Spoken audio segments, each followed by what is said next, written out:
sumpah aku barang kaget aku. Aku lagi ndelok sing gampang kok kaya latihan kulintang.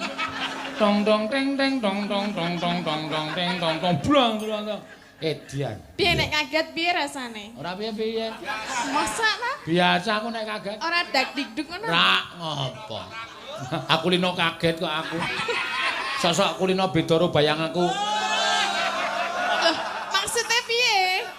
Beda bayangane piye? Wis kek nembang rasaku kan ngomong. Arep mangan iki ning jebule iki ngono. Ketoke kaya mangan cemplon kae kan batinku ki mesti jerone keju. Bareng tak cokot cepluk ngono ki meng gula Jawa. Kuwi kan beda karo bayangan dadi kaget.